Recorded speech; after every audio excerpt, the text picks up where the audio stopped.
goblok itu, Pak. Seperti contohnya begini aja deh, isu-isu yang sebetulnya terkait masalah ekonomi, Pak.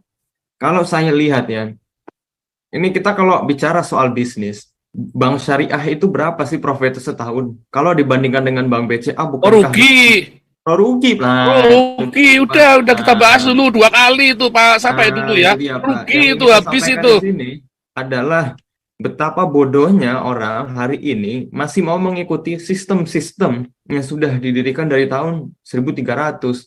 Itu kalau bukan goblok apa, Pak? Saya kira begini aja deh. Satu lagi itu kemarin ya, yang Bank Syariah jangan pindah dulu nih. Siapa itu yang kemarin ngomong Yusuf Hamka ya?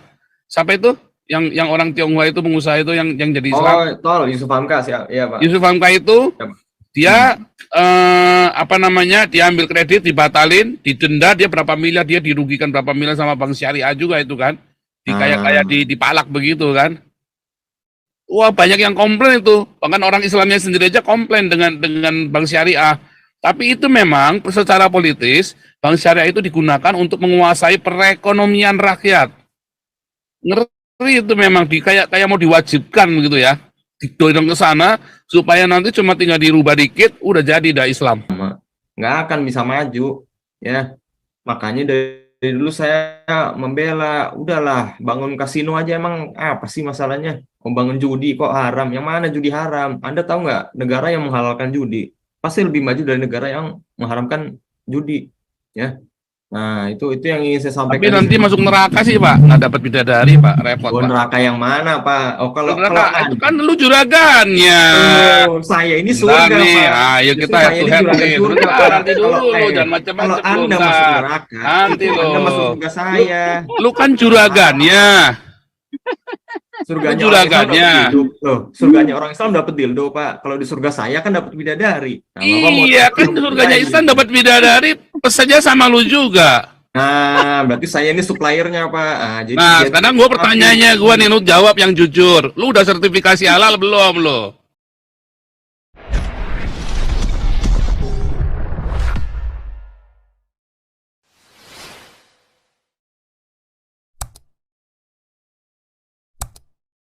Itu. Ya, Oh, saya ini masuk dulu enggak lah, nih. sebelumnya sambil bicara, sambil Ya, lanjut dulu. Tadi siapa tadi, Pak? Siapa tadi? Ya, saya. Ya, sebelum Pak, suara komandan. Lanjut dulu. Jadi kan gini ya, kalau bilang prestasi, apa sih prestasi PDIP setelah 2 kali menang, ya kan? Nah, oke, katakan si Jokowi ini yang diusung infrastruktur jauh lebih bagus di laut, di udara, ya pelabuhan segala ya. Tapi kita lihat juga utang kita juga besar. Jadi untuk membangun itu, kalau menurut saya ya infrastruktur itu mungkin yang dihabisin dari APBN paling sekitar 1.000 triliun begitu ya. Katakan kalau 1 tahun aja 2.000 triliun ya, itu selama dia memimpin sudah sekitar terkumpul tuh 16.000 triliun, 16.000 triliun yang kepake benar-benar nyata real infrastruktur dari uang APBN ya paling 1.000 triliun, berarti 15.000 triliun ya, sisanya bayar gaji ASN ya. Prabowo dengan dana militernya, Kementerian Pertahanan ngabisin berapa ratus triliun ya, Kementerian Agama dengan ngebagi pesantren saja setiap tahun sekitar 60 triliun, belum lagi naik haji aja bisa 15-20 triliun, udah 80, udah 100-an triliun, belum lagi bangun masjid ya, bangun ulama, ustadz-ustadznya, naikin pegawai-pegawai muslim sekolah S2, S3 begitu kan, masuk juga beasiswa S1 itu ratusan triliun di Kementerian Agama. Habis juga begitu di zaman Jokowi kan untuk hal-hal yang seperti itu gitu. Nah, sisanya itu berapa puluh ribu triliun dari 16 triliun yang 8 tahun dia kumpulkan ini lewat pajak rakyat ya, terutama orang-orang yang non muslim, penyumbang 70-80% saya yakin pajak itu dari non muslim. Nah, kepake 15 itu katakan ASN gaji segala macam itu ya anggap aja lah selama dia memimpin 8 tahun 5.000 triliun ya. 5.000 triliun ya berarti masih ada 10.000 triliun. 10.000 triliun ini kemana? Nah, itu yang jadi pertanyaan besar. Nah, kalau menurut saya buat negara-negara ya sekelas Indonesia ya gampang di pencitraan dengan pencitraan ya dia naik suaranya ya seolah berhasil. Tapi banyak nggak berhasilnya di bidang hukum kacau balau ya, orang-orang yang seperti Alvin Lim yang udah jelas-jelas bicara keadilan kebenaran mau menegakkan hukum dikriminalisasi hanya gara-gara masalah KTP 4,5 tahun. Siapa Panji Gumilang juga begitu, mau membangun Islam yang lebih toleransi, yang pakai akal, logika dan nalar abad modern, tapi dipenjarakan lagi, kriminalisasi. Bahkan ini sekarang Al Jaitunnya asetnya yang mungkin nilainya berapa puluh triliun itu ya di Al Jaitun nggak jelas, bisa-bisa dirampas begitu saja ya. Nah, jadi negara ini presidennya pun diam untuk hal-hal seperti ini begitu. Belum lagi kita lihat terjadi banyak pembunuhan di Papua ya, hanya demi supaya bisa islamisasi dan mengeruk kekayaannya. Ada pemiskinan di NTT, kantong-kantong Kristen, kantong-kantong yang lain ya. Dayak Kalimantan ya dibiarkan saja begitu bertahun-tahun ya. IKN-nya juga kita nggak lihat nih sekarang jelas atau enggak, nanti akan jalan. Nah, tapi kita lihat begitu, belum lagi NTT ya kemarin lagi Sangihe, belum lagi di Pulau Mentawai.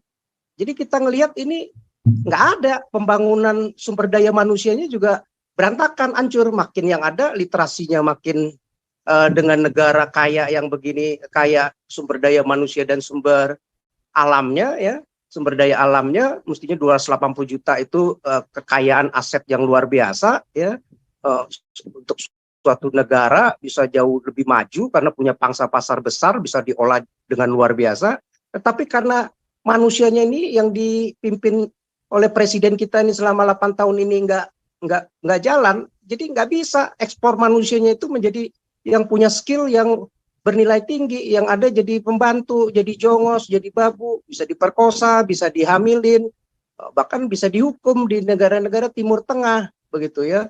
Nggak jelas, mereka aja mau pulang malu mungkin begitu.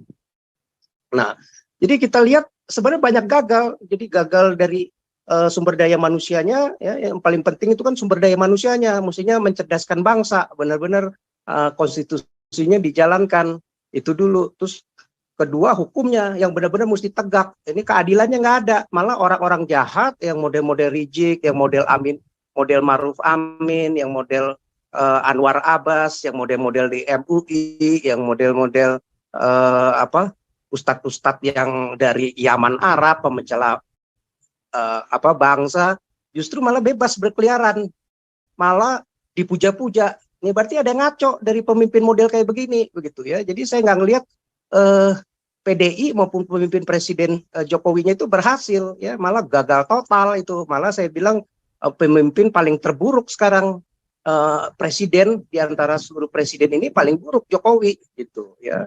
Bukannya berhasil. Nah itu kalau nanti waktu akan menguji kok, ya. Hutang ini akan jadi beban nggak buat presiden berikutnya, buat rakyat berikutnya ini akan jadi beban nggak, akan terlihat gitu. Gimana nih membayar 8.000 triliun akan sampai ke 10.000 triliun ini, ya. Nilai aset pembangunan infrastrukturnya hanya 1.000, artinya 8.000-nya gimana nih cara ngebayarnya? Nah, itu yang pasti akan mulai kelihatan, waktu nanti akan mengujinya begitu. Jokowi ini berhasil atau tidak. Jadi kalau saya pikir ya udah mendingan kalau dibilang korupsi. Korupsi ini sekarang makanya saya bilang hampir 10.000 itu hancur begitu ya. Nah kalaupun misalnya Prabowo, saya yakin paling di lingkaran dia kalaupun korupsi ya, korupsi paling ratusan triliun saja. Tapi kalau zaman sekarang itu seluruh daerah, terutama yang kantong-kantong Muslim, wah enak tuh dipakai buat ormas-ormas MUI di daerah, buat ormas-ormas pesantren, buat ormas-ormas Islam, buat bangun masjid. Kasih nyumbang kambing, nyumbang sapi, habis itu korupsi nggak apa-apa begitu ya, susah ditangkapnya karena merasa bicara mendukung menjadi supporter Islam ya, seperti kayak si Jawa Barat aja ngebangun 1 triliun, saya yakin tuh minimal berapa ratus miliar dia dapat itu, berapa puluh miliar lah minimal untuk perusahaan urbanenya si Ridwan Kamil begitu ya. Nah, dia bikinlah program itu. Padahal APBD-nya cuma berapa? 3, 4, 5 triliun, tapi 1 triliun hanya buat masjid.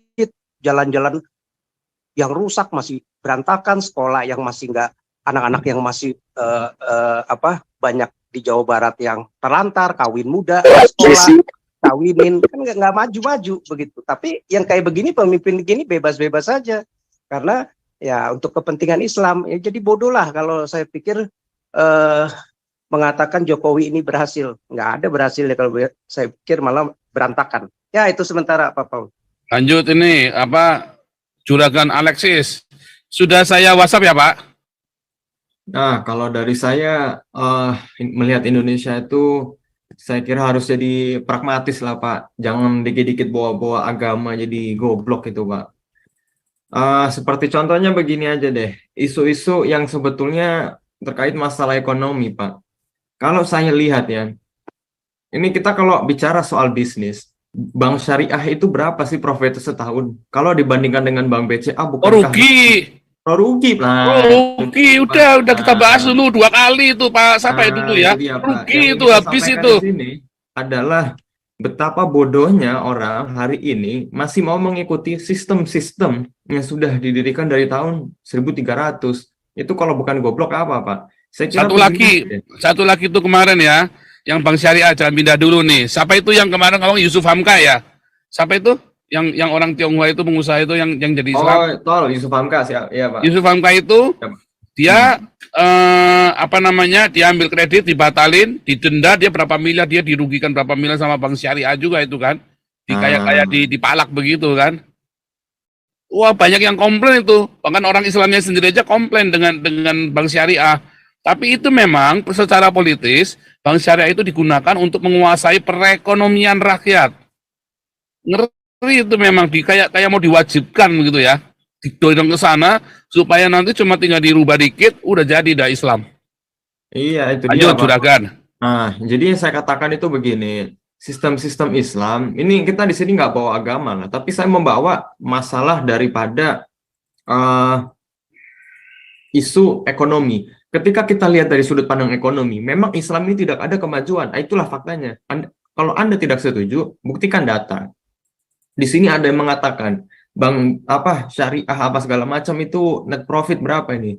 1,46 triliun atau berapa? Nah, sekarang saya tanya dengan Anda, kalau ini Anda buktikan, Anda bandingkan, ya bukan dibuktikan, dibandingkan dengan bank lain, contohnya BCA yang konvensional, itu kan dia memiliki sistem yang lebih sophisticated. Artinya memang tugas daripada bank adalah untuk menghasilkan bunga sebesar-besar ya, bukan dengan tabungan tanpa bunga seperti yang diharapkan orang-orang Islam goblok ini. Mana ada deposito nggak berbunga itu mau jadi apa? Ya, ibarat kata Anda punya uang 10 juta taruh dompet, itu dompet Anda taruh gudang 10 tahun, nggak jadi apa-apa. Nah, ini yang saya bingung di sini. Orang-orang Islam ini apa bisa ekonomi apa enggak ini, Pak? Oh, goblok banget. Disuruh ngitung ekonomi makro aja nggak bisa itu. Kalau bukan tolol apa? Nah, dari sini tentu saya melihat adanya masalah paradigma di Indonesia. Memang Indonesia ini labil antara mau jadi negara sekular atau mau jadi negara agama. Tetapi jika kita mengatakan bahwa negara kita ini Pancasila, tetapi kenyataannya Pancasila tidak ditegakkan. Bagaimana bisa bank syariah itu diadidayakan oleh negara, sedangkan bank-bank konvensional tidak dikembangkan? Inilah faktanya. Mengapa banyak sekali orang yang sangat ingin investasi di bank syariah, sedangkan itu adalah sistem yang paling tidak modern. Kalau kita bisa lihat ya, berapa pertumbuhan antara bisnis yang konvensional dari banknya saja dengan bunga yang paling minim, itu tentu lebih besar daripada bank syariah. Yang ingin saya sampaikan di sini adalah kita melihat itu semua jangan dari perspektif Al-Quran, jangan dari Alkitab palsu itu. Kitab suci lu palsu. Ya, saya buktikan ini. Mana ada sistem dari 1300 itu bisa diterapkan di abad ke-21, nggak bisa, sudah tidak relevan. Kalau sekarang kita mau melihat, itu harus dari secara menyeluruh, ekonomi makro. Pertumbuhan di negara kafir itu jauh lebih tinggi karena mereka memiliki sistem perbankan yang modern, bukan dengan sistem perbankan zaman batu. Nah, terkait isu pemerintahnya juga, mengapa pemerintah kita saat ini terlalu terlalu mengagung-agungkan agama di situ, Pak, masalahnya. Saya nggak ngerti ya, ada masalah apa dengan Indonesia dengan agama? agama itu membuat Anda bodoh, tetapi sangat dibela. Goblok itu. Ya, itu adalah tipe-tipe orang ya yang dimana kalau dia miskin, dia bukan yang mencari cara supaya kaya, tapi malah berdoa. Nah, itulah tipe orang tolol. Nah, dari sini yang ingin saya sampaikan, kalau kita mau hidup, itu gunakanlah akal. Jangan menggunakan segala sesuatu hal-hal mitos yang nggak terbukti. Ya, bagaimana ceritanya kita berdoa bisa kaya? Padahal di Alkitab sudah dijelaskan, ya kitab suci Nabi 26 sudah dijelaskan. Kalau mau kaya Anda kerja, oh jangan malah ibadah 5 waktu nggak jadi kaya, miskin iya, melarat iya, itu yang ada. Hanya orang goblok aja yang begitu ya di seluruh dunia. Itu hanya Islam. Nih, saya katakan begini aja deh. Anda buktikan yang mana negara Islam yang lebih berhasil dari negara kafir. Di negara kafir judi bebas, ekonomi maju. Saya bisa buktikan, saya pernah ke Makau, saya pernah ke Las Vegas, lebih bagus itu dari Jakarta. Ya, saya bisa buktikan itu di Singapura, Marina Bay, kasino lebih besar profitnya dari bank syariah. Mana ada bank syariah bisa berkuasa? Nggak ada lah. Ya, nah ini yang saya katakan, orang-orang Islam ini kekuatannya cuma nggak ada gede ekonominya Pak, tapi cuma gede tititnya aja. Jadi ya kawin istri 4 anak 10, nanti mau kawin anak kecil, poligami gitu-gitu aja. Ya, cuma itu aja prestasinya. Karena memang sejauh mana Indonesia ini jadi negara ya 78 tahun masih belum bisa melepaskan agama daripada pemerintahannya. Karena dikuasai oleh ulama ya. Terkait masalah korupsi apa segala macam itu kan bisa dibenarkan kalau orangnya bermoral. Tapi Indonesia ini bukan bermoral, namun beragama, jadi goblok. Ya, dibodohi pakai isu agama. Kalau sudah jelas agamanya itu gerakan politik, kok kalian masih percaya? Kan sinting, bener nggak? Nah, yang ingin saya sampaikan itu cuma sampai sini saja. Indonesia ini kalau masih menganut agama, nggak akan bisa maju. Ya, makanya dari dulu saya membela, udahlah bangun kasino aja, emang apa sih masalahnya? Membangun judi kok haram? Yang mana judi haram? Anda tahu nggak negara yang menghalalkan judi pasti lebih maju dari negara yang mengharamkan judi, ya. Nah, itu yang ingin saya Tapi sampaikan. nanti masuk neraka sih Pak, nggak dapat bidadari Pak, repot Oh, Pak. neraka yang mana, Pak? Oh, kalau Neraka itu kan lu juragannya. saya ini Bentar surga, nih, Pak. ayo Justru kita saya head to ini head juragan nih. surga, Sebentar, Pak. nanti dulu Kalau lu, jangan macam-macam kalau lu Anda masuk ntar. neraka, Nanti itu lo. Anda masuk surga saya. Lu kan juragannya. Surganya Lu orang Islam dapat juragannya. dildo. Loh, surganya orang Islam dapat dildo, Pak. Kalau di surga saya kan dapat bidadari. Nah, Bapak mau Iya kan surganya Islam dapat bidadari, pesannya sama lu juga. Nah, berarti saya ini suppliernya, Pak. Jadi Nah, sekarang gue pertanyaannya gue nih, lu jawab yang jujur. Lu udah sertifikasi halal belum lo? Saya sertifikasi halal MUI, Pak. Iya udah sertifikasi belum itu Alexisnya. Semua sudah, Pak, termasuk Serius. itu udah halal itu, Pak. Aduh. Itunya ditato enggak itu? Belum, Pak. Iya. Tapi kan sudah Ditato halal begitu, ada tulisannya halal begitu. Oh iya, Pak. Bahkan sampai dalamnya itu udah disolatin juga, Pak. Oh yang benar lo, serius lo. Udah dong, Pak. Lu bohong ntar ini lo, lu bohong ntar. Oh jangan salah, Pak. Kalau Bapak ke Alexis, itu kan sebelum masuk Alexis disuruh sholat dulu, Pak. Biar halal. Nah. Pak Permesta lanjut dulu cepat Pak Permesta. Soalnya udah bagus.